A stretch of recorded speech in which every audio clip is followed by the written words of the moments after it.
Okay.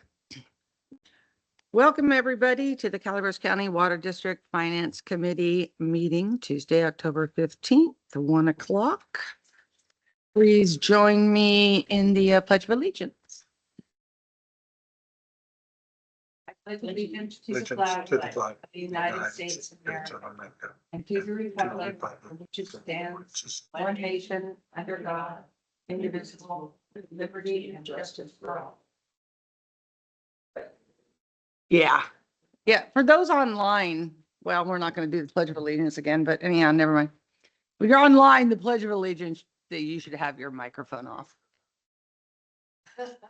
Anyhow, welcome everybody. So it's time for a public comment, and they may be limited to 3 minutes per person. We'll start here. Okay.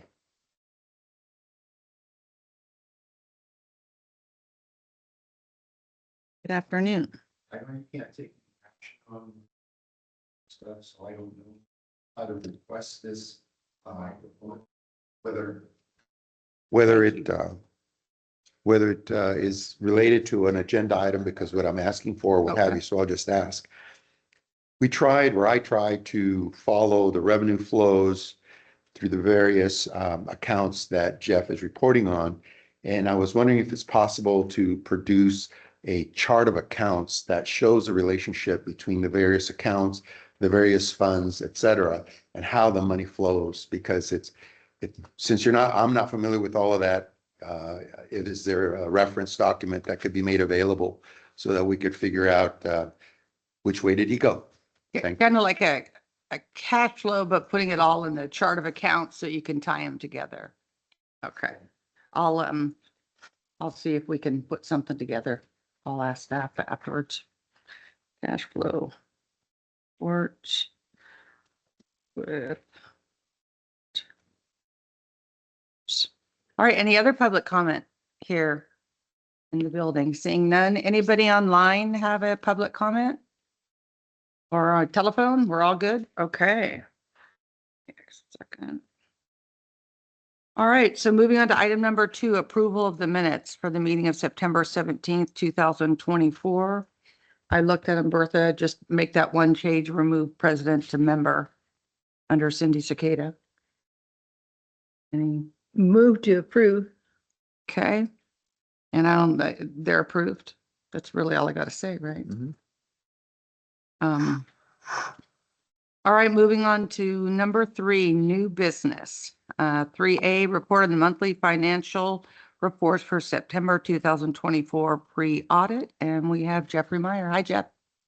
Good afternoon. It's all yours. Well, thank you. I apologize for not being there. I'm a little under the weather. I should be masking up, but I'm at home. Well, I'd rather you leave it at home. Yeah, that was kind of my feeling too. My apologies again. No worries. Michael, can you please bring up the budget status report?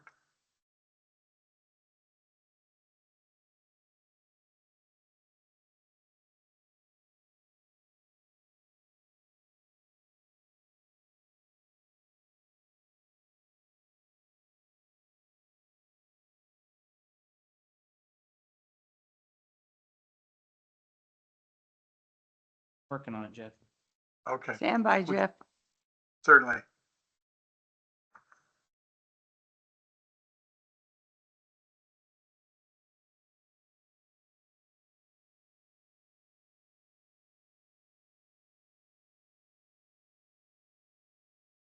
You see it, Jeff?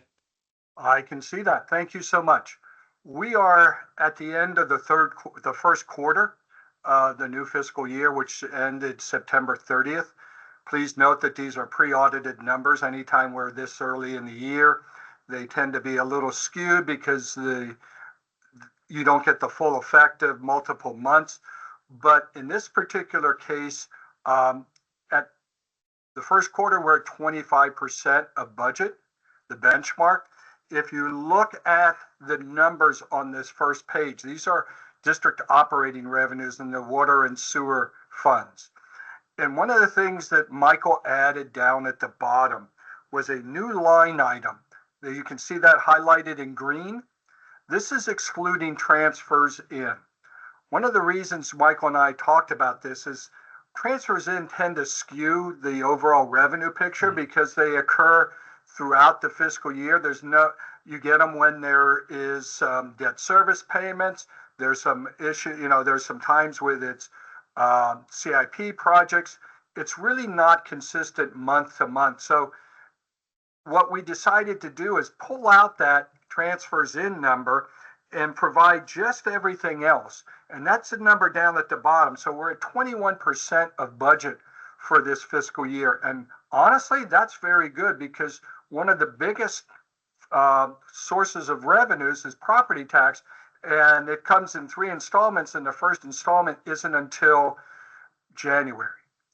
When we're looking at water and sewer rates, we're at about 24%. So we're pretty much tracking. And remember, we used the rate study revenue projections in preparing our budget. Are there any questions here on operating revenues? Does that include page number 2? That can include page number 2. That is correct. Okay, I had a question on Then there. let's move on to page number 2. Coming down 54610, this is a great statement. It's a great statement, but it tells me nothing. It says miscellaneous income is coming in higher than anticipated. What does that mean? I mean, Well, What buckets of money maybe that comes from? well, that's what I'm saying. Yeah. Yeah. Give me some And- meat. Give you some meat. Okay. Miscellaneous income is really some minor things that come in that don't fall into any particular categories. When we look at the water and sewer fund, it used to be water, sewer, and hydro. Now Right. that has changed a little bit. But in reality, when we're looking at miscellaneous revenue, maybe it's a reimbursement for some work that had been done previously, or a bill that had been, we've gotten some money from an outside entity. It's really nothing major when it comes to the budget itself, but I understand what you're saying. And perhaps next time I can come around and actually print out some detail of what that includes if you'd like. Okay. Well, by printing out the detail, how extensive would that be? I mean, how much would you add to the? Well, honestly, when you're talking about a $14,000 budgeted item on a $20 million budget, it's really not a huge area of focus for us. And that's where my feeling is, tell me what you're really interested in, the key items, and we can drill down into the detail on those. If it's something small, like inspection fees or repair labor materials, those things kind of go ebb and flow with the work that presents us, whether it's developers or whether it's residential new connections. So those are the kind of things that are small. Yes, they're numbers, but you tell me what you want to focus on. Well, no. What I'm just, Maybe he could just write like where you put the miscellaneous income is coming in higher than anticipated. Just if there's anything that came in, then write what it is, for that month, because, right there. let's just look at the statement again. Miscellaneous income is coming in higher than anticipated. What does that say to you, Jeff? Actually, at this point That in the doesn't year, say very much to me. no, it doesn't say much to me either. It's just a statement that it's higher than normal, but this early in the year, again, it doesn't mean a whole lot. And Yeah. I agree with what you're saying. Okay, well, then let's just try to massage it, Jeff. I can do that. Does that make sense? Yeah. Certainly. I have a question on that page 2, and you may just have to remind me, but towards the top of the page, 44110 reminder notices are being mailed to customers. Staff will monitor the effectiveness of reminders prior to deciding to reinstate the fees. So we haven't decided to reinstate fees yet. I know we've talked about it a little bit in the open meeting, but we're still in that role. Okay. Yeah, we've been issuing reminder notices and I think we'll revisit late fees here soon. Do you have any outcome from those reminder notices yet? Like maybe you want to bring it during the Tyler review, or can you say something now, like we see that they're working real well, or is it still too early to tell?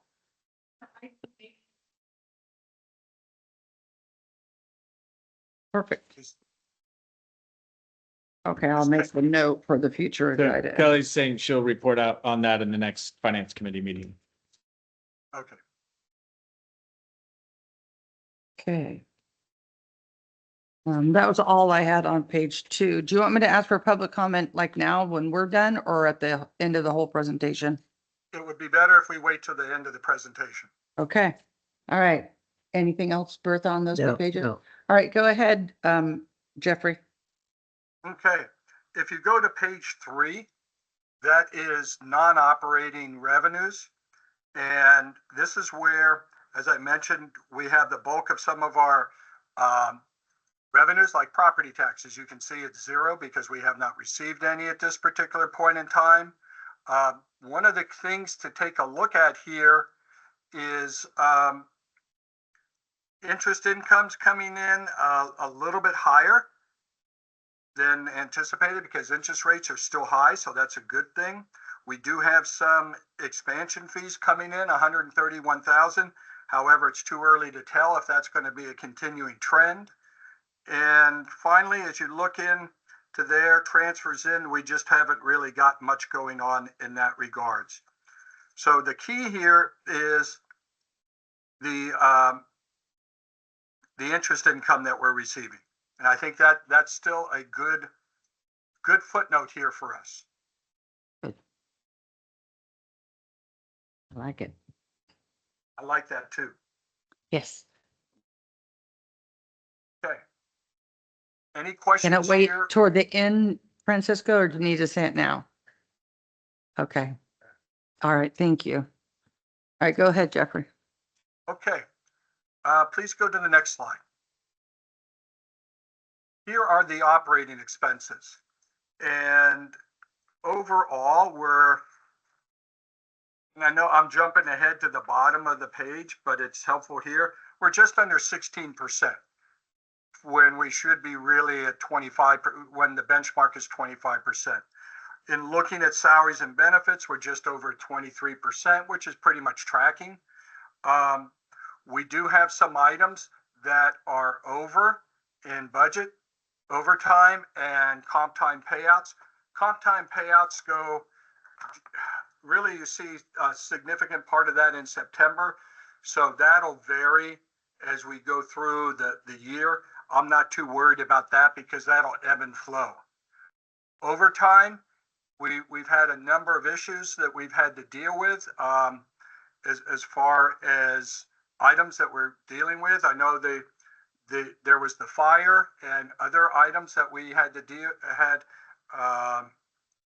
approach us, but I think all in all, the departments are doing a pretty good job of managing their overtime. Because overtime is something over which you have no control. Because we can have Usually, yeah. disaster after disaster. And Yeah, well, that's what we worked to achieve. We try to make sure that we're only incurring overtime for things we have no control over. If we have control over it, we want it to be scheduled in regular time. So yeah, that's the goal. Exactly. And there have been some times where we have after hours work and repairs, and obviously that kicks in overtime. So Jeffrey, regarding the comp time payout, for last fiscal year, weren't we over budget on that? Last fiscal year. And the reason why I'm bringing this up is I imagine we have some kind of a policy, just because they have comp time. Is there any way that you could request in a policy that says, give us an idea of how much you guys might be requesting this year? Is there anything like that so you could stay within budget? I know it doesn't look real bad right now, But I want to say that last year it was over budget because I remember bringing that up a couple of times. So does our policy, can our policy reflect some way to try and keep it a little closer to budget? Just a comment, you guys can talk about it, later or whatever and bring it back at some point if you want. Yeah, you I know, have to put some thought into that. I mean, that would be a subject of negotiation, but Yeah. we will have to think about whether there's a way to make that. more And then there's always an emergency. They could say, okay, we're anticipating, I want to take out around Christmas time or whatever. And then emergency, obviously, if they have it and they need it, you could do it. But if you could just try and make it as close as you can to budget. Jeffrey, do you remember where we landed on last fiscal year for the comp time payout? And that's only managerial, right? Yeah, no. No, it's for everybody. Okay, It's for both unions. And it's actually for the hourly employees, and they have the choice of, a lot of times what they'll do is when they do overtime, they decide to get paid for it. And that's where the comp time payout comes into play. We do have via policy, PTO payouts, but that's only done once a year and people have to submit it. So we have a fairly good idea of that. But when it comes to comp time payout, some people prefer the overtime and to be able to use that when instead of vacation time, Right. other people want to use it to get paid. So Yeah, if they're hourly though, why would you put their overtime under CTO payout? Wouldn't it just go under overtime? And why not? Overtime doesn't get paid out generally. So some people. But if do they're overtime hourly. I'm sorry. Some people get overtime payout. Some people bank overtime. And once the overtime is banked, then it becomes CTO payout. But you said this was for hourly employees, and it looks like up above where it says payouts on 60005, that's for your salaried employees, I would imagine. So do we have hourly workers that earn overtime? And if Yes. not, okay, right. So did you say that those hourly workers can determine to get paid for their overtime or comp time it? If they decide to get paid for it, why wouldn't it be in the overtime line item instead of the CTO? Because the CTO to me would be comp for later use, and then they pull it out. Yeah, it's all a matter of timing. If during overtime, an individual does not want to get paid for overtime at that particular time of the pay period, then it falls into comp time. And then Okay. in the future, if they decide to pull it out, then that's where it comes to become Okay. comp time payout. I thought I heard you say that if they decided then that it's overtime, that also would come out of the CTO. No. So, okay, you said it how I expect it would be. Yeah. Thank you. You're welcome. Bertha, do you have any other questions on that? No. Next All page, right. please, Michael. There are several items here that Oh, but are let's of- just oh, 1 second. Yeah, ahead. can we go back to chemicals? yes. Because that's, that is a, something you have to watch all the time. And I just want to make sure that you're continually looking for chemicals at a more reasonable price. I'm not saying cheaper. Don't you go through chemicals pretty much? You buy them for the summer and stuff like that, and you'll have a lull of purchases in the winter and then it'll pick back up. So is that right, Jeff, with chemicals? Sometimes they get, yeah. So Yeah, you're some going to of it see is it a timing. little higher because we just paid for them, but yet it's going to get back into position over the winter time because we don't use as much. Yeah, it's a matter of timing. They try to order and be as economical as possible during these ordering stages. I did, however, receive an email just recently from Jesse that one of the chemical suppliers is upping their costs for chemicals. So we're going to probably see that be reflected in future months. But Jesse and Mike Crank really stay on top of our chemical suppliers and get the best deals possible. Sometimes it's just outside of our control. Mm-hmm. Okay, well, that's fine, because I know from past history you are watching that all the time. Yes, it's one of Okay. my favorites to watch. Uh-huh. Okay. Okay. On the next line item, probably one of the things that jumps out is the computer license and maintenance contracts. As I mentioned last time, a lot of these costs are early in the year. So you'll tend to see a higher percentage to budget just based on the fact that we're paying those off early on. So that Right. will tend to level out over the year. Okay. You Jeffrey, you ahead. bypassed instrumentation tech. What is that? Technology? That is a 60413. yes, and there's a little bit of detailed explanation a little on, but that is another product that we purchased early in the year. I see it. And yes, and I see that's it. Thank for- you. Yes, okay. What account is that? 60413. He's got an explanation. It has to do with the contracts. The annual service contract is renewed early in the Oh, year. okay. Yeah. Sorry, I didn't catch that. That's Had all the okay. other ones highlighted.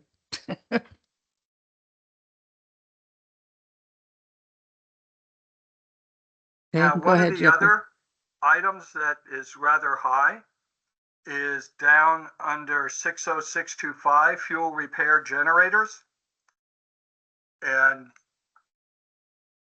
some of this is a result of the fires that we had to run our generators down in copper, and there's a few repairs on that, but most of that is filling up and topping off the fuel for the generators. Because remember, there was a power outage during the fire. Mm-hmm. Makes sense. Another item that's out there that is down a little, it's not a major budgeted item. It's 60720, and that's postage. We're a little higher than we have been in the past year to date. Part of that is we have to load up our postage meter and then also mailing out reminder notices. Yeah. Hey, Jeff, I'm gonna go back to the generators real Yes, quick. ma'am. You know, you only budgeted 20,000. We spent 32. So next year you guys will note that maybe that's a little bit under budgeted. Yes, and we'll take a look at the reasons why. And Okay. yes, I know we need to be cognizant of the fact that there's going to be emergencies, but I'll work with Damon on that as we get into the budget process. Yeah, Okay. because generators are not an item that you can, put a box around because they can blow up. Well, you know, we have a lot of them now. we have so a you're gonna lot. have spend more fuel on those. Because we have one at every station. Right. Mm-hmm. So anyhow, so that budget needs to be, Yeah, I don't Upped. think that's that's the line item we're using for fuel for generators. says we'll have to- fuel repair though. Take a look at, It was two specific generators were repaired. Oh, no fuel in that one. oh, is this the copper? It was like G something 25. Yeah, I checked with, I think Damon, he said two specific generators needed make So you repairs. budgeted some 10 grand on the repairs. piece Yeah, and it yeah, was yeah. more. Those are pretty We'll still significant. look at them. Yeah. Pretty significant repairs too, a couple of generators. Can't get like a maintenance contract on it. Yeah, That would be nice on new ones. It's an interesting question. Probably not, but maybe for some of the new ones, I mean, there would be some warranty coverage. These ones were not new. Yeah. Yeah. These are old ones. Okay. Keep going, Jeffrey. Sorry about that. Oh, no, that's No okay. fuel. Any other questions down here on this page? Not for me. Nope. We're good. No, I'm, Page number 6, please. The biggest one that jumps out here is 61410 insurance at Uh-huh. 75%, and that's because we pay our premiums early in the fiscal year. In okay. that same group, you know, I'm gonna pick out that third party payment processing. So we spent 58,000 in expenses and the income was 77. So does the income come first and then we get the expenses the month later or something? And that's why we have higher income? It's a timing issue. Yes, you are correct. Okay. Because Tyler bills us in arrears. Gotcha. Okay, Okay, that's what I thought. but- okay. I have a question on 61315, our rate assistance program. We are 21% of budget. And I'd like to get a little background or get some more information on what we are doing for outreach. Do you want to add that as another agenda item next month to get a rate assistance update? Does that work or do you want to do it now? No, we can bring that back or possibly even in the customer service report. That'll be to the full board. Okay, at the full board. next week. Okay. Yeah. Okay, may I add something to be included in that? And that is use of the senior centers. Because For outreach. for outreach, Gotcha. Okay. because they do have ombudsman, is that the way you pronounce it? But are we using those ombudsmen? Because, you know, that's a really good tool for Yeah. us. That's a great suggestion. I'll check with Kelly G on that. Mm-hmm. Yes, that was good, Bertha. Hey, Jeffrey, go ahead. Certainly, under debt service, you can see some percentages are higher than what you'd anticipate, but a lot of this has to do with timing of the debt service payments. Some of them are semi-annual with principal and then principal and interest. Principal and interest and then interest. Some of them are, excuse me, are just monthly payments. So it's, in reality, I'm not too concerned about any of these items. At year end, they'll basically go to zero, to 100%. So we're going to be tracking online with all these debt service, but we will report out, continue to report out where we stand on each particular loan. As you can see, one of the, excuse me, one of the items is down on 72850, interest water loan 2022. You can see that we're at 50% on the interest payment. That's because we make 2 interest payments a year. So that's where these numbers come into play. And when you look at the little further down under principal, 73120, that's our PERS UAL loan. We're 49.41%. We're basically 50% because we paid half of that, the principal on that. Any questions on debt service? Bertha? No. No, we're good.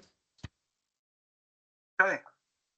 So as I mentioned, we're at about just under 17% year to date compared to budget, and that's at the very bottom. Now we can go through the individual departments. I know we addressed some of these already in some of our discussions. First one is non-departmental. We have what I talked about previously was our computer license and maintenance contracts. A number of those are paid off early in the year. That's why it's higher. Miscellaneous operating expense, insurance. That's our premiums through Aqua JPIA. And all the debt service payments right below that. Any questions on non-departmental? No. That one's pretty simple, pretty basic. Now comes utilities department. Overall, utilities is about 21% of budget. Pretty much on track where they will be. We talked about overtime and CTO payout, and we're going to talk about that at a future meeting and discuss better ways to do a little bit of budget forecasting. Under materials and supplies, we talked about chemicals and regular materials and supplies, and some of those materials and supplies that you see are under 60310.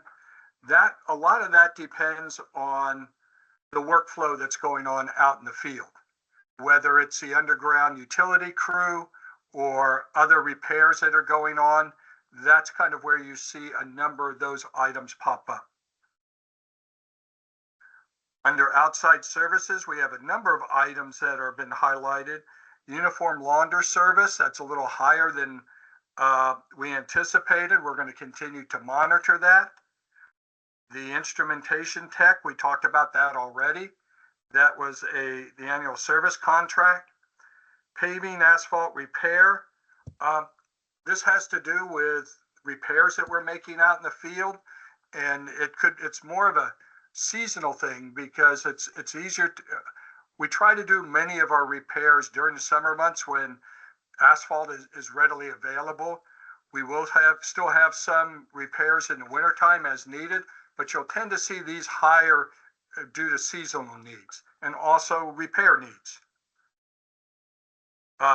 Computer license maintenance contracts, again, early in the year, and janitorial services. We are experiencing higher than normal janitorial services because we have a new vendor now, and their rates are higher than the previous vendor. So we'll monitor that as we move forward. And we're our 66% of budget? Yes, ma'am.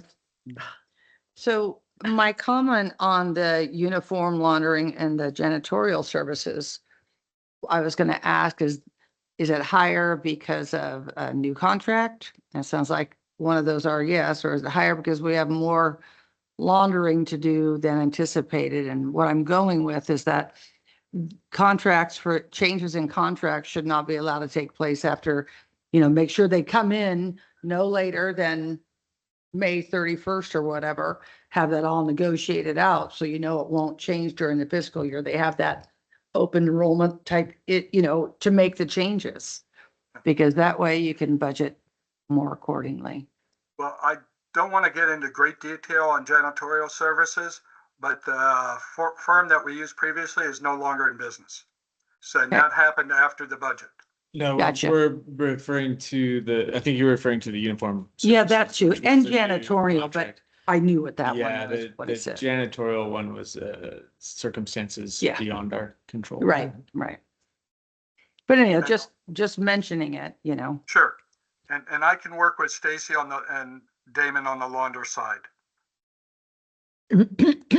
Your statement on 60419 about the ceiling and asphalt is coming in higher than expected. We will monitor these expenditures. And that's your comment about Jesse and Damon, right? Working closer Yeah. with you, or? Yes, and trying to get a feel for, is this a ongoing issue or is this just a spike? Okay. all right. Go ahead, Jeffrey. Okay. So under vehicle and equipment, I'm sorry I missed this one. My apologies. It was unexpected repairs to those 2 generators. And looking at this, and I'm thinking out loud, is that we have a single GL account for fuel and repair. And I'm wondering, as we move forward, maybe we should split it out and have them separate so that they're easier to understand. Just a thought.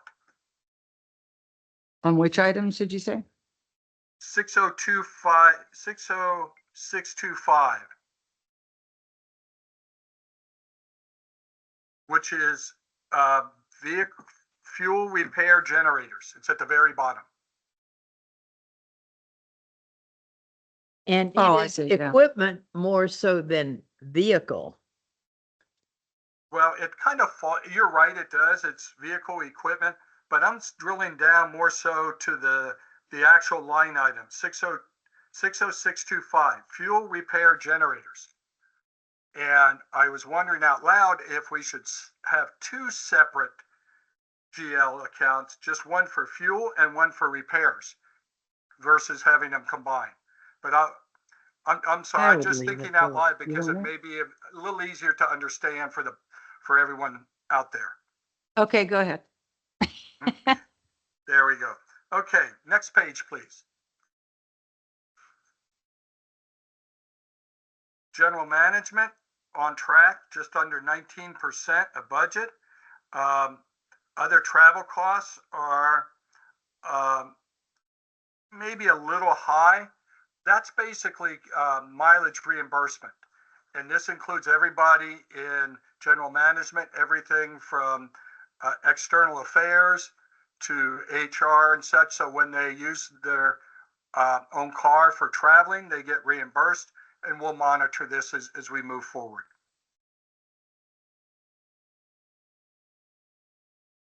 Under the board of directors, there's nothing really to note. Everything's under budget. I Good was job, a Bertha. little confused about this last statement. Counts to note are Yes. colon and then nothing. None. Yeah. That's a good thing. I knew that, something was. Okay. Engineering is way below budget, and a big part of that is salaries and benefits because we have a vacant position.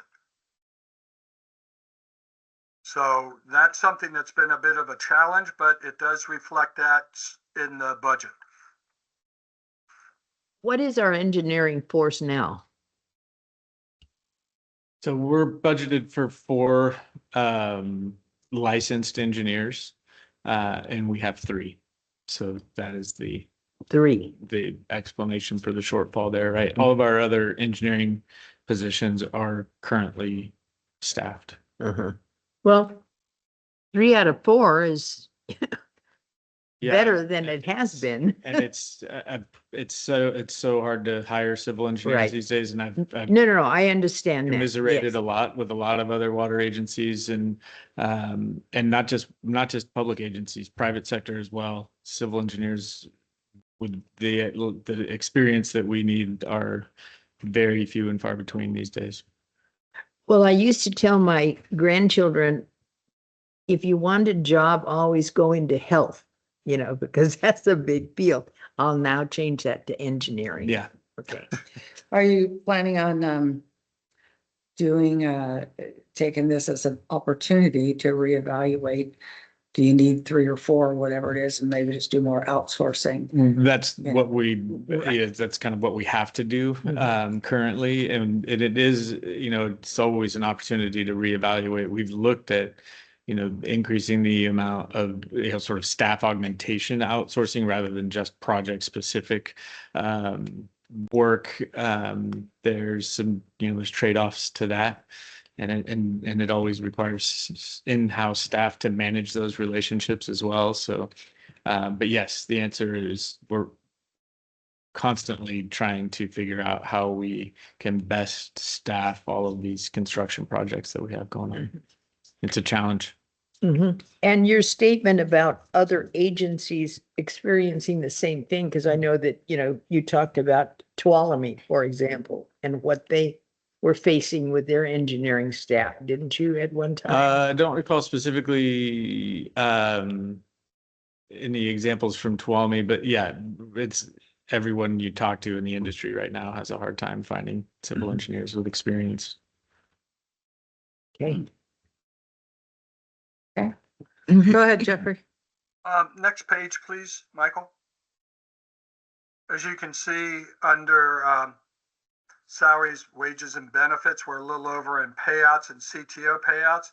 There's also an item there called retiree health benefits that's over budget. That's more of an ADP issue that we had early in the year that we're correcting. And that, excuse me, that'll come back in line once we have all the adjusting entries, adjusting journals to clean out those issues. I have a question on 60005. Payouts are made periodically per MOU. Can you explain that one? Yes, those are the ones that you have the ability to have a payout of your PTO hours. we have a cap on PTO. I believe it's 386 hours. If your PTO accumulates above that amount, you have the ability to get paid that amount. It's kind of use it or lose it. You also have the ability to get paid out on some of your PTO balances. I believe you have to have at least a minimum of 80 hours of PTO time. But let's say an employee has 200 hours of PTO. He or she can go ahead and get a payout on that during the PTO payout time. During the PTO payout time? Yes, I believe it's September. Yeah, that so you- oh, sorry, go ahead, Jeff. No, go ahead, Michael. It's with the IRS rules, we have to do, the employees have to elect to sell PTO prior to the calendar year and then the actual sale of the PTO doesn't occur until September. Oh. An IRS ruling. Yeah, we had to So when do they pay restructure taxes that on in the last contract negotiation and be to comply with the IRS regulations. And they have to elect to do it in September. And And then prior they to get paid prior the to the following calendar year. year. So it's in December is the election period. Okay. Go ahead, Jeff. But that's Awesome. why, as Michael alluded to, the employees elect this in December, but they don't get paid out until the following September. And that's why you see such high balances at this particular point in time. Excuse me, No, would you what, would you repeat that? certainly. It's a one-time a year payout. And those payouts are made in September.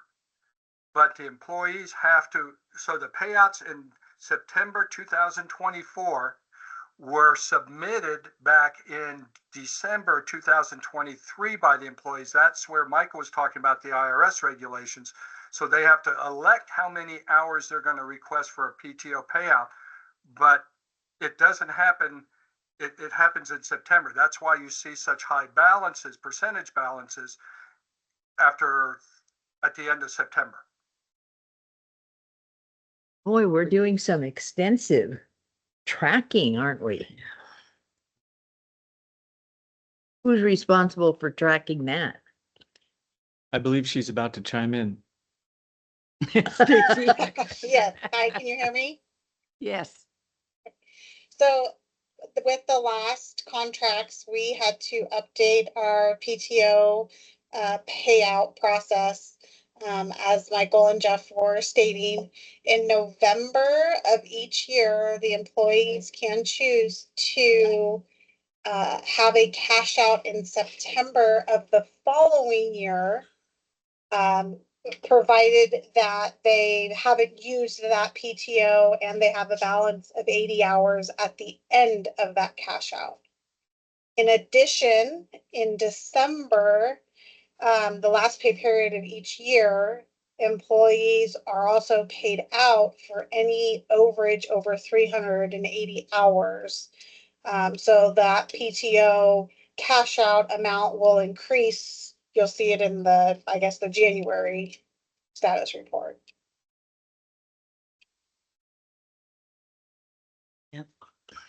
So that's the implementation of the lower cap on hours. Yes. And the requirement of IRS. Okay. Wow. Okay, Jeffrey, go ahead. Okay, admin services. The items here are, again, we talked about payouts and we beat that one to death here. The materials and supplies, we are rather high on those, but in reality, it's a small budgeted item. Where some of those supplies are items for accounting, for anywhere from envelopes and things like that we use in the in the processing, and also check stock and those type of things. So it's a little high, but I don't anticipate that to be an ongoing issue. Outside services, again, it's a computer license maintenance contracts. We pay for most of those up front in the beginning of the year. And postage, I addressed earlier. We're using the postage meter more, mailing out our items. So yes, it's a little higher than we have in the past, but we will monitor that. And there's times too where if we're going to load up the postage meter, we don't throw in just a $500 because we know we're going to use it for a while. So we may end up loading it up with $2,000 worth of postage, but that'll last several months. So that's where you kind of see the ebb and flow when it comes to postage. Jeff, can you go back? You're on page 10, the materials and supplies. It says a benchmark on my paper says 400 and pretty much 441%. Right. Did you explain that already? It said what happened? Yeah, we bought more supplies, but we only budgeted to, the budget was significantly less. It's a low budgeted item. So anytime we go over budget in that, it tends to really skew the numbers. Did anybody consider that $251 for a year might not be enough? Let me check to see what it was last time. You're talking about 1,251 materials or and 700? supplies. Yeah. Yeah, materials and supplies. Actually, it's been once in 21, 22, it was 3,600. 22, 23 was 382. And the last couple of years, it's been maybe 250 to 300. So they have been rather low. All righty.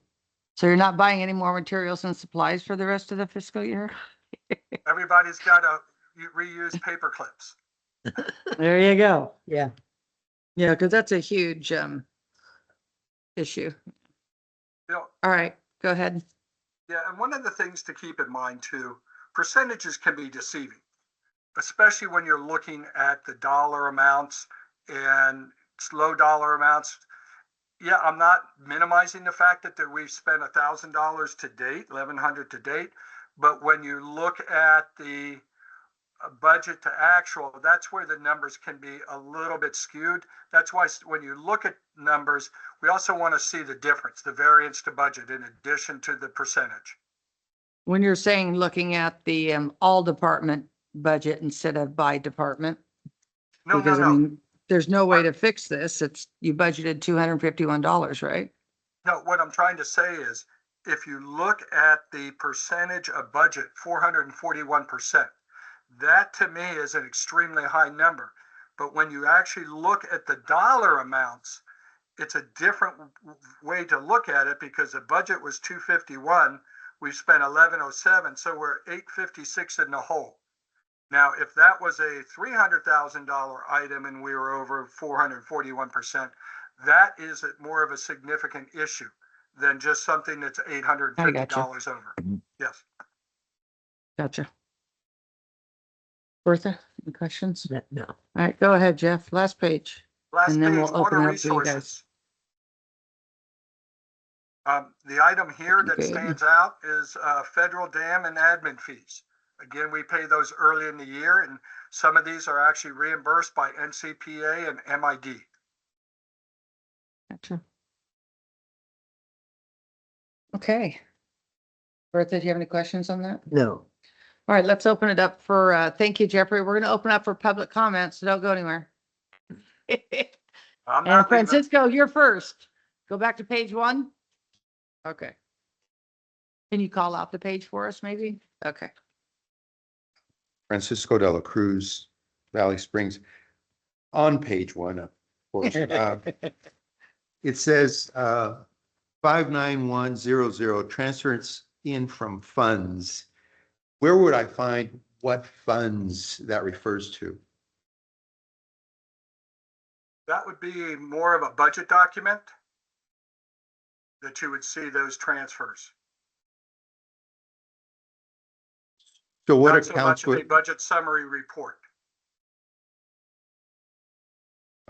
well, I don't know where the monies come from, where they're held. And, you know, they have to get money from somewhere. Right. And, okay, and so that's what I was trying to find out is where are they from? Because it says, Sure, and just to let you know, I'll go over a couple of the different transfers that we have. When we're looking at transfers in, some of that is for debt. The total budget for transfers in for debt service this year is 2.3 million. About 1.6 million in water, 753,000 in sewer. Those are debt service. Francisco, I think I mentioned this during the budget process. We maintain our debt service payments in our operating budget. But when it comes to payment of operating budgets, it comes mainly from the water capital R&R 125 and sewer capital R&R 135. So when you talk about transfers in for those those debt services, that's where they come from, our R&R revenues. Another item is the water loan for 492,000. That's a loan that the water fund gave the sewer fund. So that 492,000, when that's paid off, will come from the sewer fund 500. okay, let me move on to departmental level. Department 50, non-departmental, that was page 7. It Yep. said that for Department 50 in 2023-24, your grand total was 2.4 million and 2.7 million, round numbers. If I'm trying to reconcile O&M expenses, operating expenses for that particular department, Department 50, and I look at what was submitted in the cost of service study for fiscal 2024 and fiscal 2025, the numbers don't square. And I'm trying to find out how to get them to square, or what am I missing to be able to make the right kind of decisions or conclusions about what that means. Because I can do that for almost any department. I look at 2023, 2024, 2025, whether they be actual years or for 2025, the full budget year, the numbers do not square. By that, I mean, they're not close. They don't, they're not, within 3, 4, 5%. I recognize that they were projections. At the same time, it's hard to reconcile them with the fact that those projections played a very significant role in determining the actual penny amount of all of the rates that are in place. So if these expense accounts or these expense numbers that would be listed in table 14 of the Prop 218 filing, if they're way off in terms of what we're really doing in the real world in terms of actual expenditures, then the calculations to determine what the rates ought to be would be affected. And I'm just trying to get them to make sense to me, and that's why I needed some help understanding how the numbers flow from one account to another. Are you talking the water or the sewer cost of service study? Well, I'm looking at table 18, which is the proposed water financial plan. Okay. And table 14 has non-departmental 50, utility 54, and utility 54, power and chemicals, general 56, board of supervisors directors 57, engineering technical 58, administrative 59, and water resources 60. So if I look at your 9:30 report today for any one of those departments and try to reconcile the fiscal years, they don't square. And I'm trying to understand why they don't square. And if it's okay that they don't square, it may be totally okay. But Sure. Right now, as an accountant or a financial forensic accountant, I wouldn't be able to say that I understood and could explain how those numbers came to be that different. And if I'm looking at table 14 right now, Yep, And there's the O and M portion and there's the debt service portion. right. So if you're Look- looking at the O and M, you're looking for fiscal year 25, it's 1.1 million for O and M. For fiscal 25 for non-departmental, Yes, sir, for the water side. right? And for what we show is we show 5.488, 5.488 for And that, Department that 50. budget includes debt service, which would be the numbers down below. So the numbers that you see on our budget status report includes both operating and debt service. So debt service is a huge portion of that. Okay, if you take 3.5 from 5, it's still more than what it shows, Jeff. That's what I was trying to understand, is where those calculations play a role, because I don't want to make unbased assumptions and Sure. try to come to conclusions that don't make any financial sense. Sure. And the other part of it is too, as we look at this, we're going to need to look at not only table 14, but also the corresponding table on the sewer side, combine those two, and that's where you're going to go ahead and see the grand total. So it's not just, go ahead. Yeah, that's what I was trying to make sure that I wasn't doing, because if some numbers include both water and sewer, and some numbers are just water only, and some numbers are just sewer only, I want to make sure that we do the right math. So we're doing apples to apples. Would it be would it be possible to schedule a meeting with Jeff offline of the finance committee? Would it be to walk us through that? I'm okay with it. I mean, if you, It may be tough in the near future because understand you guys are trying to convert. implementation, Yeah. but, I mean, can you do something like, okay, you got a half hour with them, that's it kind of a thing? Will that be helpful or Well, to At this limit that particular- for them? Director Cicada, Yes. at this particular point in time, and I'm going to probably steal part of Kelly's thunder here, we kick off implementation Monday. And that's a 3 to 4 week process, which we will probably, we in finance will not be available other than emergency needs, because it's all hands on deck. In fact, the other part is I've been doing probably 14 hours of training, 15 hours of training this week because of all the things going on. So Francisco, it'd be great to be able to sit down with you. It may not happen until the last half of November. I was Yeah. thinking it'd be a great post-Thanksgiving get together and say, how was the turkey and how was your leftovers? So That sometime we in can do, December, yes, that would Can I- be better for Can me. I be part of that as well? I'll let It you. would be beneficial for me too, just to well, listen, we that's could all. just agendize it for December Finance Committee, perhaps. Same difference. And make it to where he can be standing here, sitting here or whatever. A workshop Rather where than- we're at a table instead of an Sure. open meeting is good. And Yeah. I can certainly circle the tower till December, not a problem. Thank you, Jeff. Because I'd like to You're be most able to welcome. figure that out too. Thank you for understanding. so our that'll be in time December. constraints. Make our finance committee meeting a workshop. I like that. Yeah, we're still going to be in Tyler implementation in December. That's We'll okay, have but if moved we on to do it other portions In of lieu of it, so finance, I think make it a kinda workshop. tentatively, it, Oh, I'm gonna make you do it. If I can. All right, so workshop, December. Director Cicada, we will try our best because unfortunately, as Kelly will let you know, not all conversions go smoothly.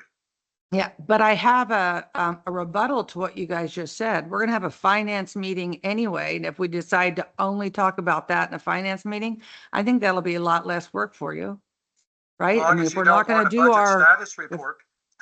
well, we're not gonna do those then. Let's get through this and we could Sure. use November's budget information to try and tie in the items. And that should be, it sounded like you kind of had it all worked out. You just need a couple little things, so it may not be as in-depth as we're all thinking, but Certainly. okay. Well, you'll look at it. So Jeff, that's fine. Yes, Hey, I'm Chair I over will do here my best. to be a workshop. Thank you, Jeffrey, and everybody. You're welcome.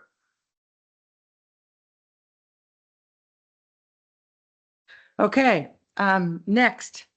Mike Castro, Valley Springs. I wanted to go back to page 10 under debt repayment. I just wanted to understand what 72,120 and 73,120 are. They say PERS UAL loan. Is that a regular like loan that's taken out annually for something? You're on page 8, Page 7, page 7, I'm sorry. debt repayment. Certainly. In 2018 or 19, I believe it was 2019, with interest rates being low, the district decided to refinance some of its UAL. UAL is unfunded accrued liability through PERS. That's basically the amount of money you owe PERS to be 100% funded. You never really want to be 100% funded. So what we did is we decided to take out a loan to pay down our UAL to a portion where we were about 80% funded, 85% funded. The reason we did that is at the time, PERS discount rate, that's the amount of their anticipated return on investments, which is also the amount they charge you in interest on the loan of what is the UAL. That amount was north of 7%. We in turn got a taxable rate, I think it was around 5.25%. So we ended up paying less in interest on the loan than we would have if we paid PERS. That's what that UAL loan is. Okay. Second question, on page 10, under administrative services, I'm just curious under Y12 and Y13, what are the bad debts and what are miscellaneous operating expenses? The number of 363,000 for miscellaneous expenses seems like a large number to me. Just curious, what are they? Certainly. If you look at bad debt and consists of several things. One, if we have to send accounts to collection, these are not accounts that get put on the tax rolls. These are accounts that maybe the house was sold, where in a change of ownership, where the old owner still owes us money. So we send those to quarterly to collections. As soon as they go to collections, we have to write them off. Okay. And then the other item you're talking about was the miscellaneous operating expenses, Y13. Yes. Just 1 second, and I can get you detail on that. A lot of that is our service maintenance contracts, whether it's Tyler or our folder sorter maintenance, mail machine maintenance, those type of items. And it also comes under computer licenses, maintenance contracts. Okay. Thank you for clarifying that. Certainly. Thank you, Mike. Anybody else? The other one. Come on up.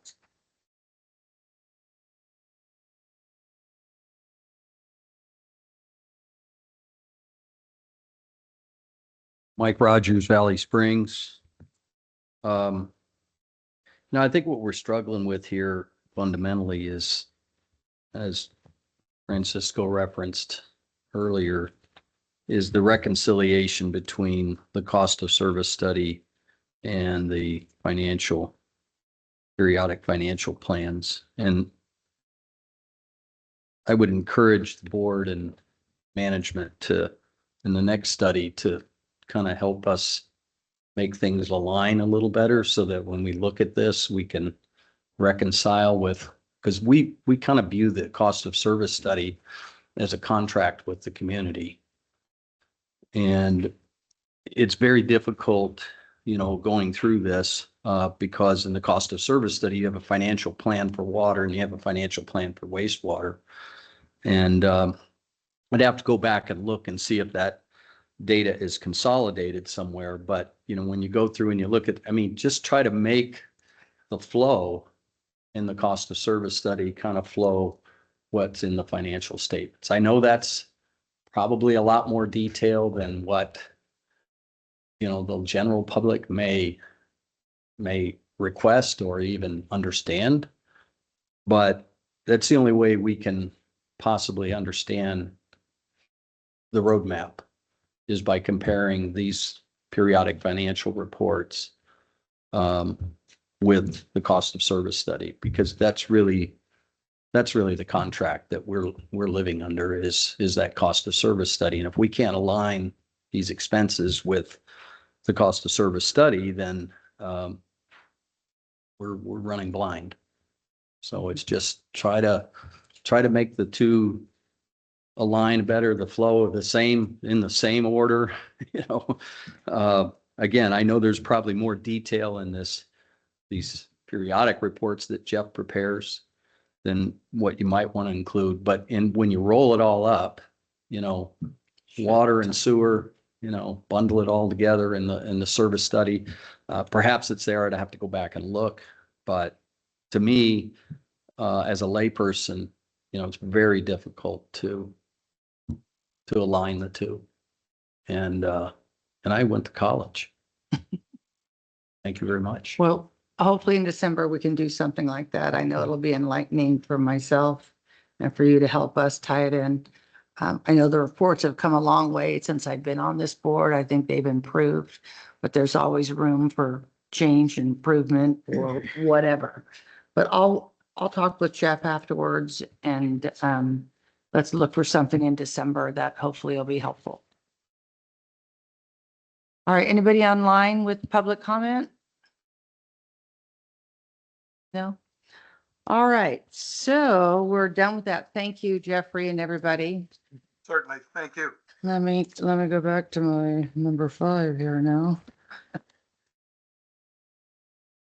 All right, so we're going to be moving on to new business, item number 3B. Tyler, hey, I've been waiting for this one.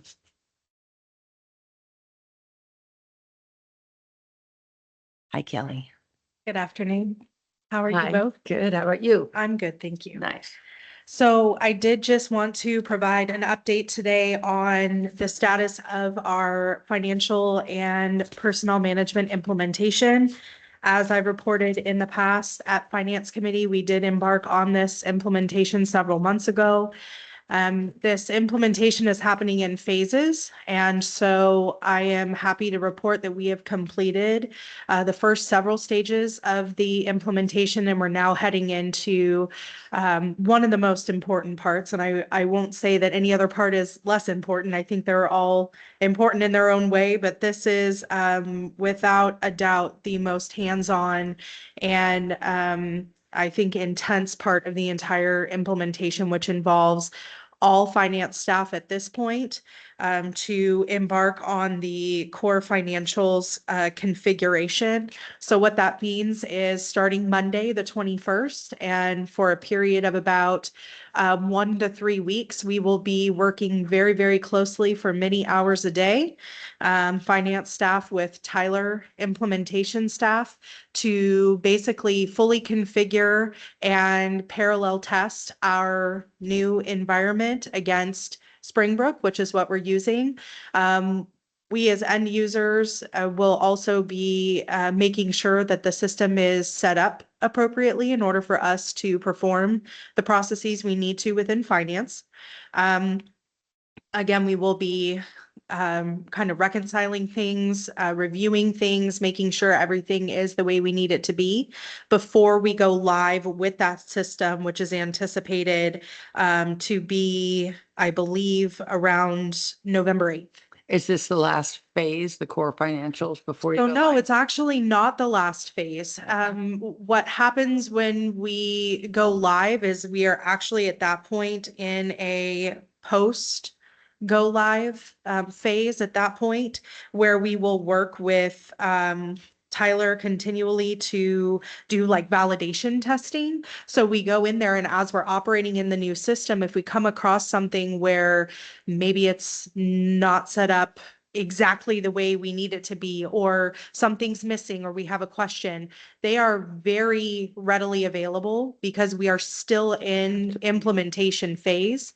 And it's not where we kind of transition over to what they call transitional services and support, which is more kind of like letting go of the implementation stage of things and setting us up for just their regular level of support service. So we will have them in post go live for quite a bit of time to make sure that we are truly up and running and functioning the way we need to be functioning.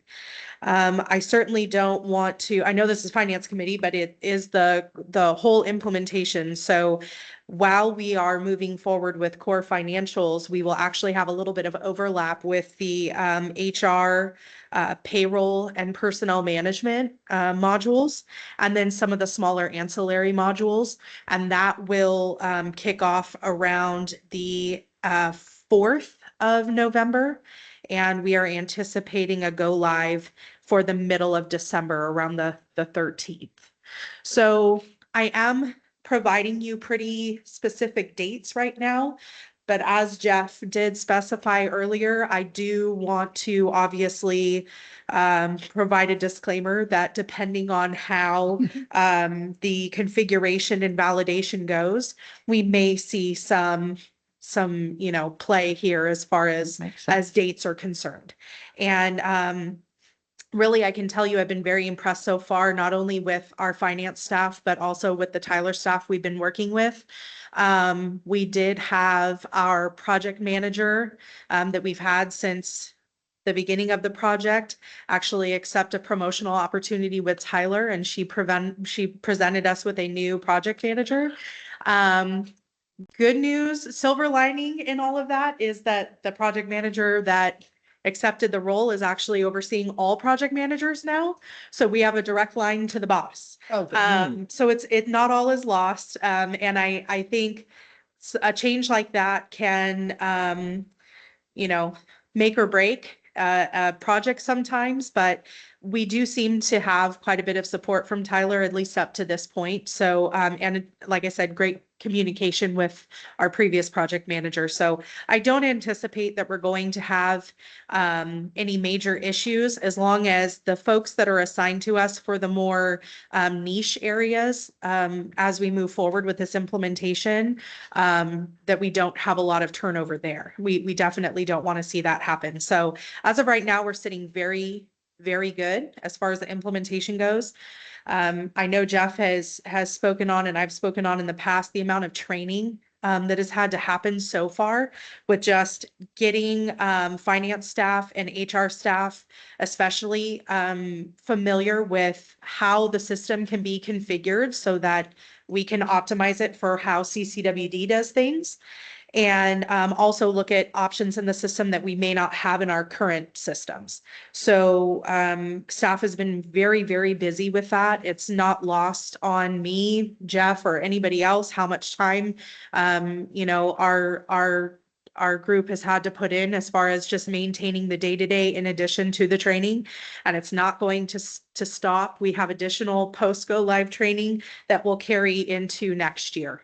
So a lot to learn. And I do want to just say that with any implementation, obviously, it's going to take us a minute to get our bearings. And so I on behalf of, the staff involved and the district, I just would like to ask for us to have some time to just be able to, really, get our hands dirty and get into the system and figure out how we need it to be. And then we can really start looking at ways to, again, evaluate how things are and how we did it during implementation and what do we need now, and continue to work with Tyler to get the system the way we need it to be. As a part of this implementation, we are also speaking with them about the UB side.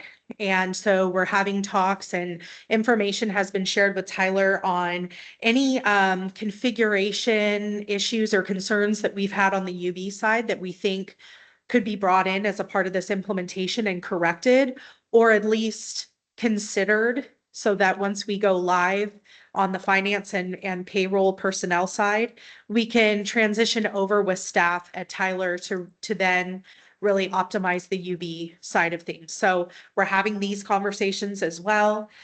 We have a great advisory consultant with Eide Bailey, who I check in with every week and is a part of a lot of our meetings and will be a part of our configuration meetings moving forward. And so I just think we're really kind of setting ourselves up for a successful implementation here. And so far it's been good. And before you, optimizing the utility billing is what you're saying, right? Right. Said the UB. Will you make sure core financials are all doing good and then go to that? I mean, to me, it seems like, why do you want to optimize it on top of everything else you're doing? Maybe finish the core financials really good and then Right. reevaluate, but Well, I think what's important to mention is once we go live in core financials, our staff that's operating in it, Kylie, Michael, Kelly, Jeff, they'll have opportunities if they get in and they're running a process and they have a question, or they're wondering if there's a different way to do it or a way to optimize what the processes they're running. They will have direct communication and ability to seek support through Tyler individually or as a group. It doesn't necessarily have to go through me or customer service, right? So we might be making like a little bit of a transition where it's like, okay, you guys get settled in your finance and, module and get it, lined out. And then we'll start talking with the UB folks on this side because it's a different set of folks that will then start looking at the system the way it is. And they'll be able to help us optimize it at that time because we won't be operating UB off of a ghost GL. We'll be on a live GL. And so it'll be a lot easier to see, I think, where we have discrepancies and where things maybe haven't been working as well as they could be in the past, and really correct it once and for all. And that's the goal. So that's kind of the trajectory that we're on as far as the implementation is concerned, but getting core financials dialed in, then getting payroll and personnel management dialed in is going to be a big, big thing.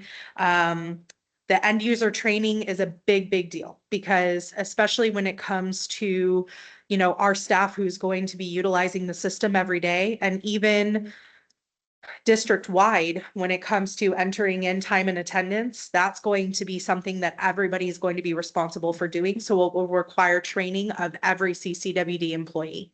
And as you can imagine, with something of that magnitude, you have varying levels of comfortability when it comes to accessing technology and then also handling change from what we've been used to doing. So I just, another disclaimer on that side of things, but I really do think that we're on a good path right now, and we've said it before and I'll say it again, but we've got a really good team of people here and people who contribute quite a bit and ask good questions and really want to make sure that we're doing what we need to do, especially in the new system. So very good. Date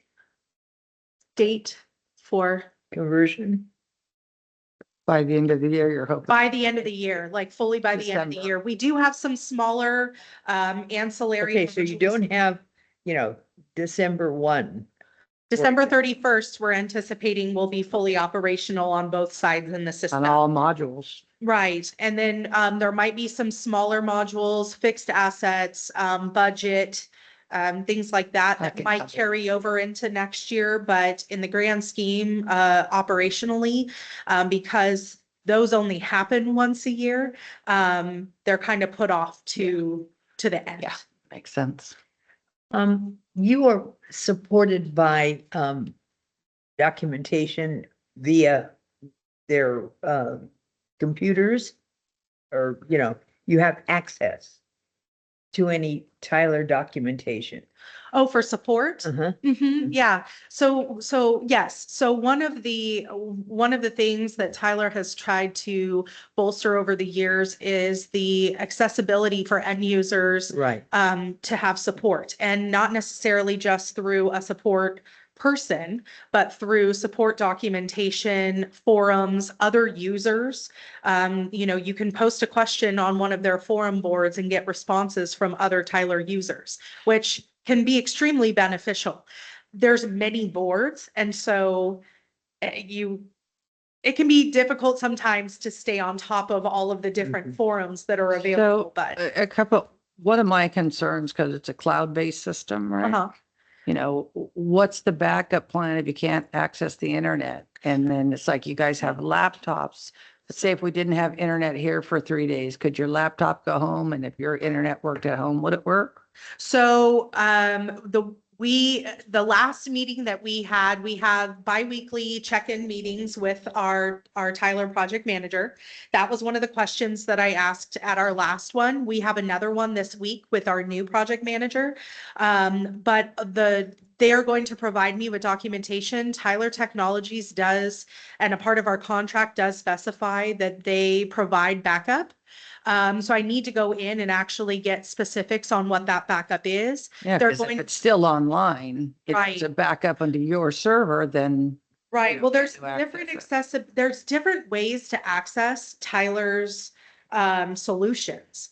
And so right now, I don't want to go too far in the weeds, but right now, the way that the district accesses Tyler's system is through a remote desktop. So we have to access something called Parallels, which is a remote desktop that allows us to get into Tyler. Mhm. So Parallels is like a host, Mhm. and then Tyler is a separate host. And so we have to go through Parallels to get to Tyler. If Parallels has an outage, we can't even get to Tyler. If Parallels is up, but Tyler has an outage, we still can't get to Tyler. So one of the things that we need to explore, and Jeff and I have talked about it, I've talked with Dylan about it, we're going to be sitting down with Tyler and exploring other ways to access the system that eliminates Parallels as a remote desktop host and just allows us direct access to the cloud.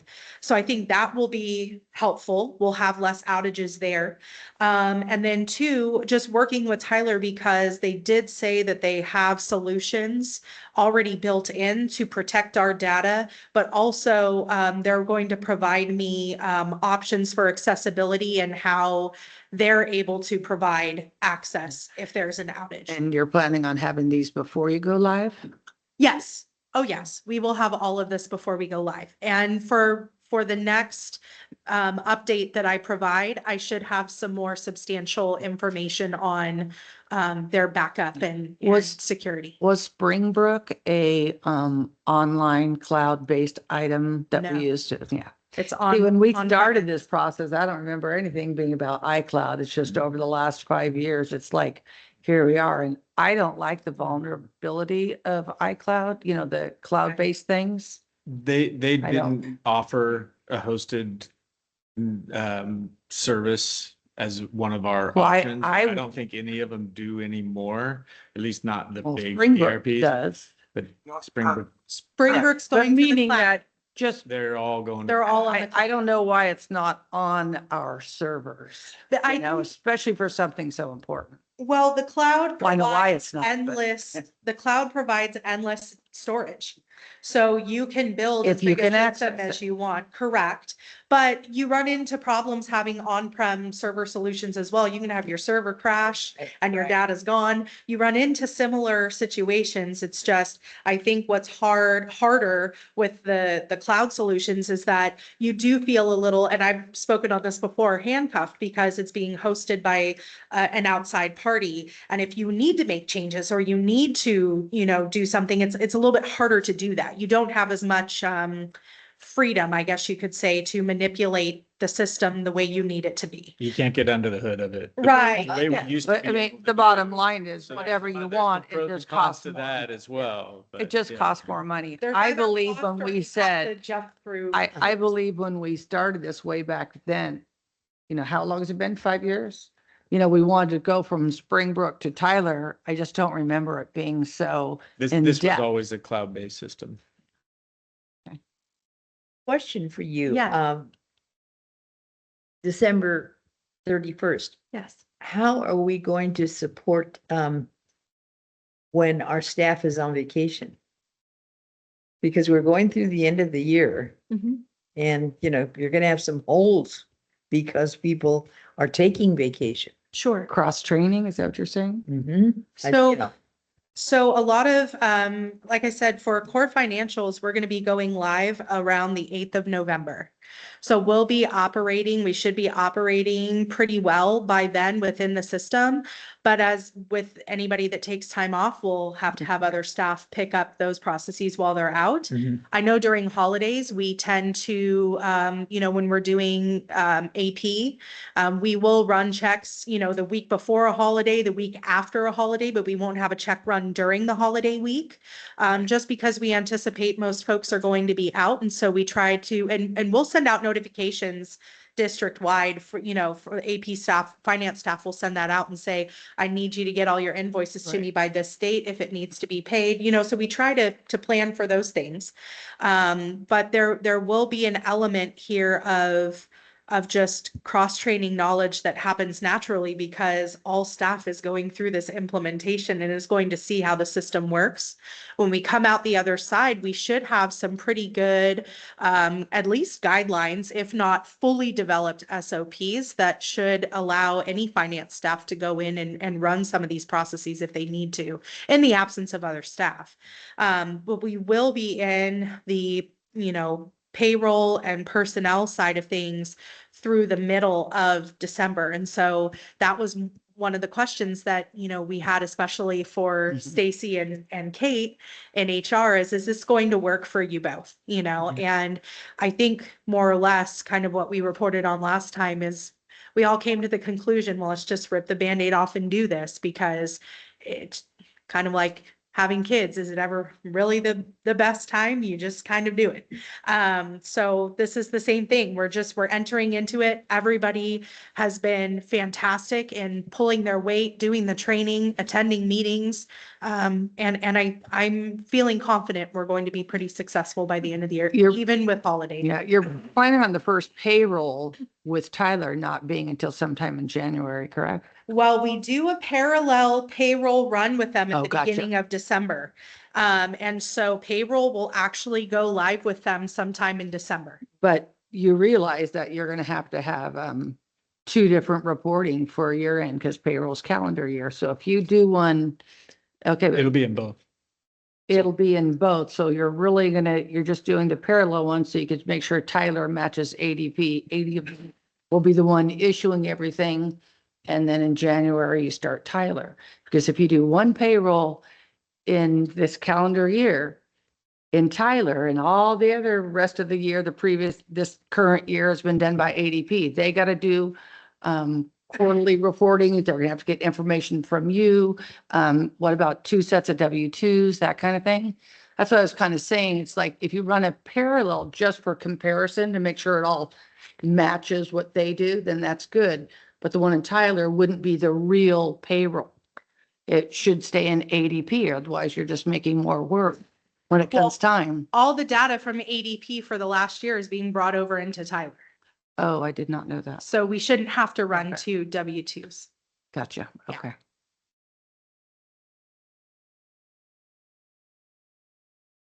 Good.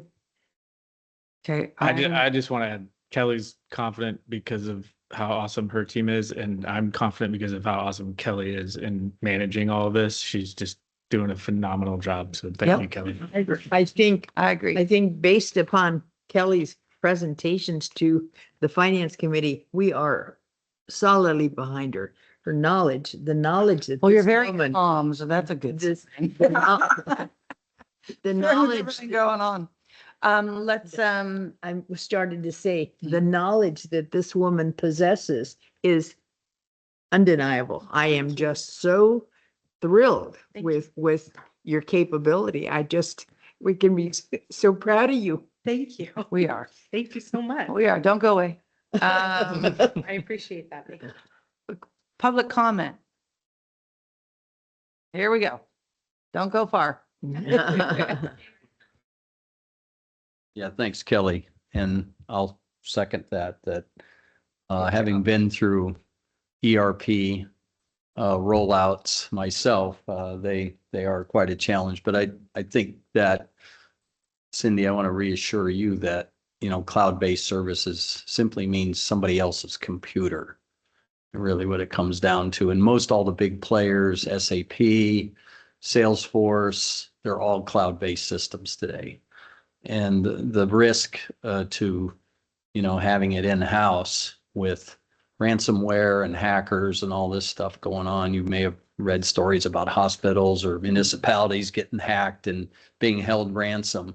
So, it actually, for a small district, it probably lowers our risk. So I think you can sleep pretty good. What about not having internet access though? I mean, our internet access, is sketchy at sometimes. So It's then pretty what? solid. We have multiple Is it? different, we have redundant access, so it would require multiple systems, networks to go down.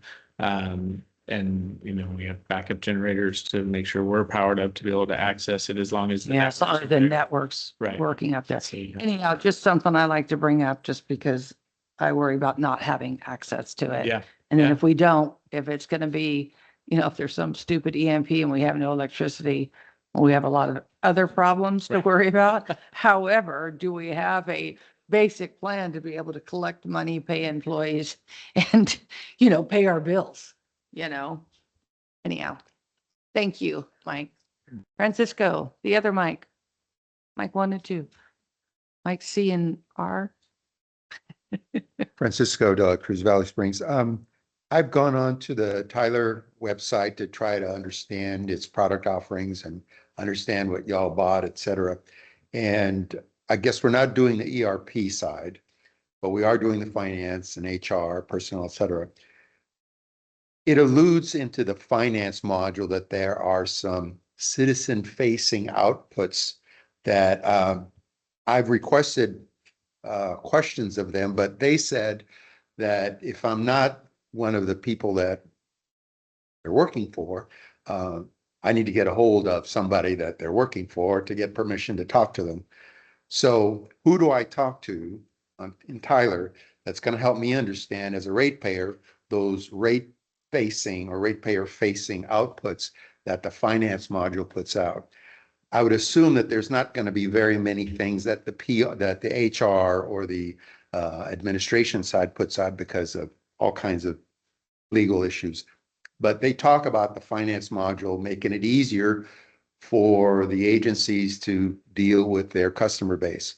The ERP module would be even better because it allows the customer to actually issue service orders. And I know that that's something that you all have a different opinion on, but take a look at the Tyler suite of tools because I think we may be underutilizing them the way they're being currently configured. But I really would like to know who can I talk to at Tyler that can show me how to properly use the customer-facing outputs from their modules.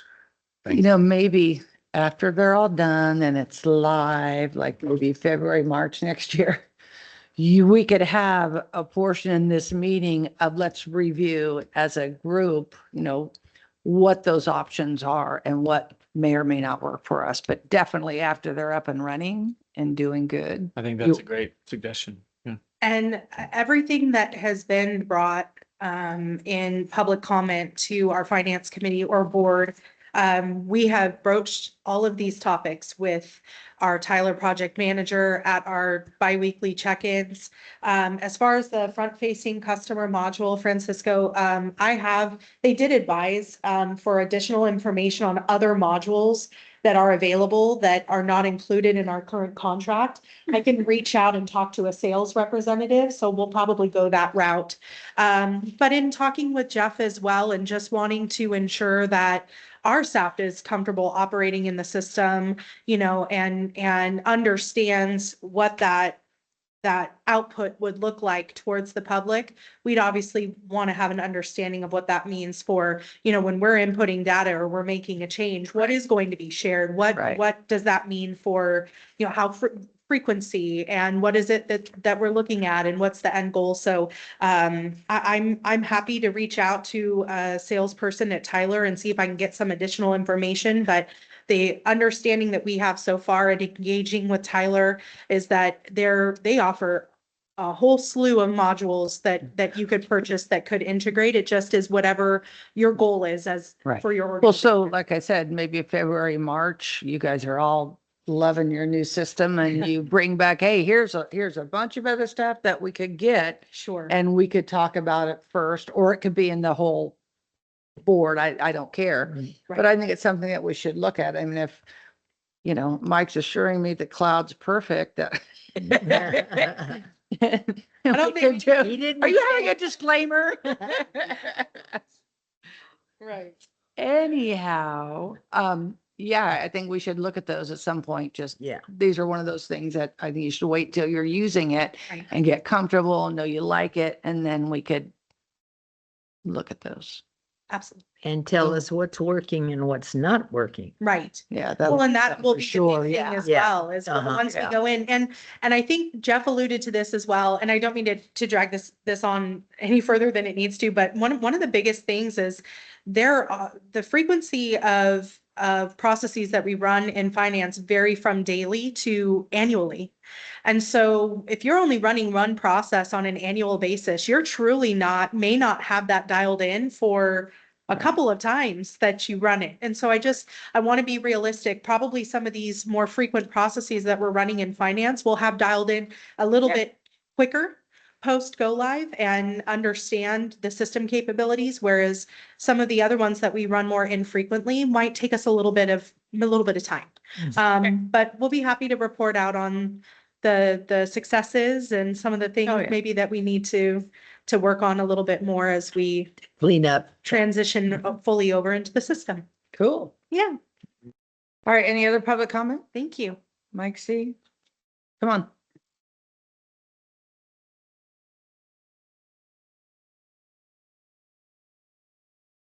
Oh, for time and attendance? Oh, that's a great question. I can ask them. Let me Where is ask. that? Pros is the vendor that allows you to give an employee a card that they can use for a wide variety of purposes. When I worked at Culture and Stone, we had 600 employees that used it, the time, the different functions they perform during the day. Coded, you know, if I'm doing task 42, going into this time, and it captured all. A little bit easier swiping instead of constant. Yeah. Yeah, Nice. I'm not sure. It's been several years since I've actually been operational in their time and attendance module, so probably about 5 years. So I don't know what modifications they've made to it, but part of the training I'll be undergoing in about a week or two involves more on the HR side, so I should be able to find out more then, but I'm happy to reach out and ask them in the meantime. You're welcome. All right. Any public comment online?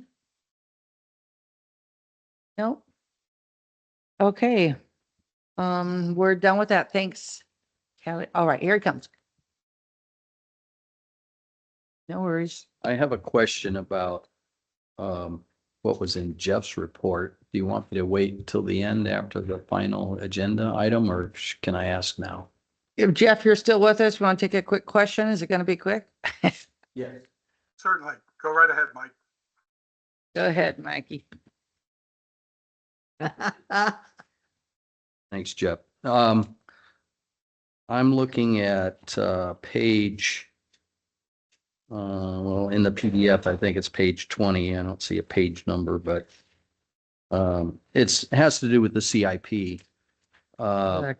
CIP fund report? Yeah, Schedule of yeah. cash flow, water project? Schedule of cash flow, wastewater projects.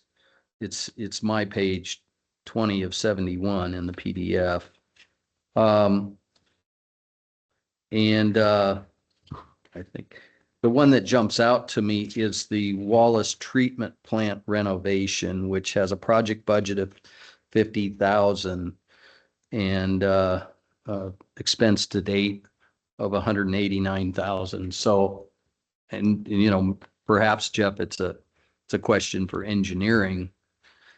Was there some sort of major change order or something that occurred there? Because that's a substantial amount that's over budget.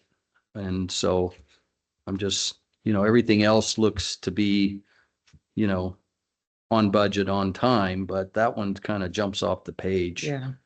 That's 15087. Yes, I'm looking at that now, Mike. Let me look into that. It could be that the project budget didn't carry forward to this particular fiscal year. And thus only 50,000. There could have been more in that, but I'll work with Kylie on that and I can get back to you. Thank you. Thanks, Mike.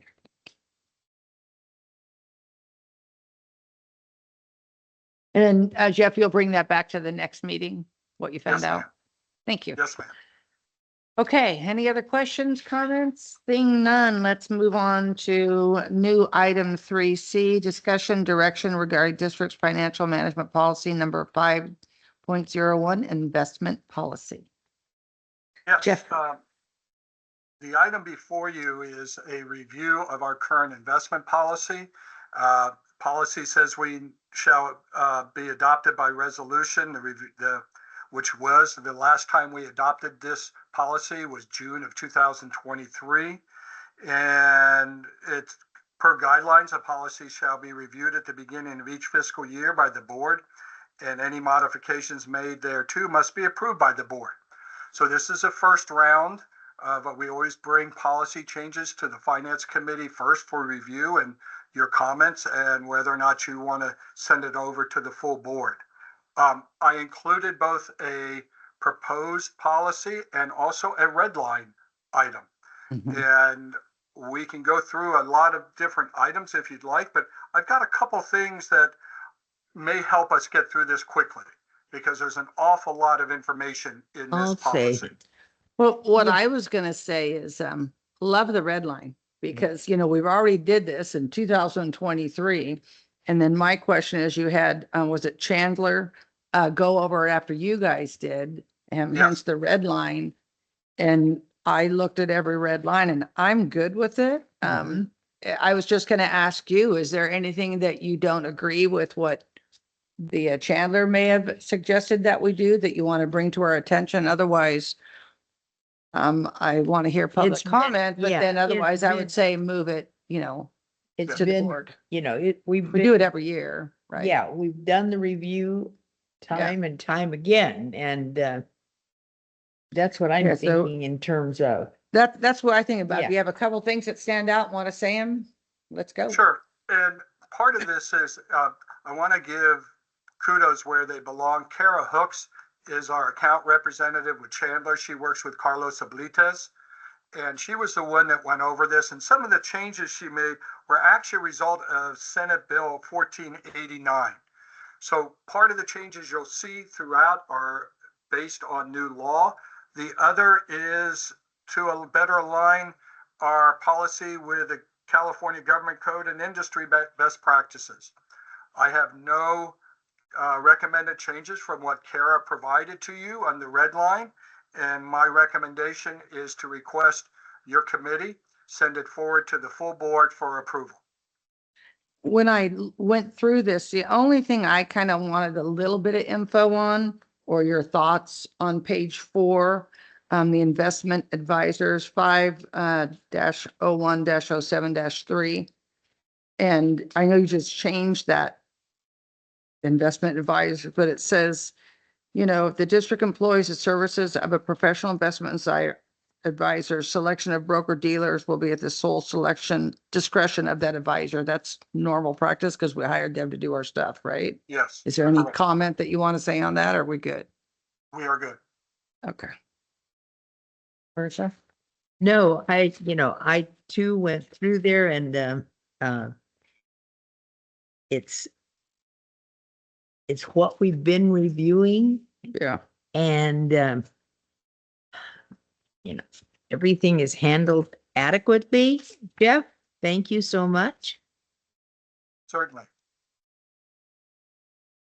Michael, did you have any comments? Okay. How about, and you're good, Bertha? Mhm. How about any public comment here? None? Okay. Any online? All right. Well, I recommend that we move it forward to the full board for Right. approval as I prepared. second. Okay. Thank you very Okay. much. Thank you. That was really Thanks, good. Jeff. Yep. Yeah. How was that? I like that one, honestly. Yeah. Well, when it's redlined like that, it makes it so much nicer because you know where to go, especially if there's just Mhm. revisions year after year, you know? And I like that they looked it over for you as well. Yes. Okay, so we'll go ahead and bring that to the full board for approval. All right, They'll appreciate that. moving on to item number 4, Director of Administrative Services comments. Jeffrey, anything? The only thing I'd like to touch base on is just to remind you that we are still in the middle of the audit. Michael and Kylie have been doing a phenomenal job of getting the auditors the information we need. And it's an ongoing endeavor, and we hope to have it completed by the end of this calendar year. Awesome. Good job, you 2, 3, everybody. The list goes on and on and on. Okay, thank you, Jeffrey. Michael, General Manager comments. Not much to report. Nice job, admin services team. A lot of good information today and good job answering questions. We are probably at the December board meeting, I think was when we're planning to bring a overview or report out on grants Oh, good. that we've been talking about for a little while That's now. on my So list. yeah, we'll make sure we And we decided it was going to go on a whole board. yeah, I document, think the right? whole board is Okay. probably gonna be interested in that. And we do have an engineering committee coming up. We'll talk about there as well as we usually do, but we'll also bring it to the full board, I think in probably in December. But spoiler alert, there's good news that will be reported. Oh, no, you can't do that. Couple of pieces of news. Fine, spoiler alert. Yeah, a couple of new grants. Oh, yay. Yeah. That is a good thing. Love All right, hearing is that it? that. Yeah. That's it, Michael. Thank you. All right, director comments and future agenda items. Bertha? The only comment that I have is that I'm getting married on May the 3rd. Oh, that's it? Again. That's the only one? I guess. Oh, really? Am I No, go ahead and tell him. I asked that question. I don't, my She mind doesn't is, know. Is that what you were just going to say? my mind is gone. Okay. Well, congratulations. We're happy for you. All right. So with me, you know, Kelly, thank you for doing a good job on all the stuff that you're working on. I know there's a lot going on, everybody back there, and you guys have a great team.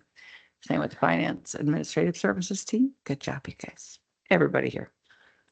And then just at some point in the next couple months, Kelly, you were going to bring up an update on the reminders and late fees. How's that going? And we know that grants are going to be done in open session. December, we want to consider a workshop to see if we can tie stuff together. And the rate assistance update for the full board meeting. Right? Is that it? Okay. That's all I have to say. And as of right now, the next committee meeting is Tuesday, November 19th, 2024. And we're adjourned unless anybody has something else to say. Okay, adjourned we are. Looks like at Thank you. 2:47-ish. Thank you very much. Okay. All right.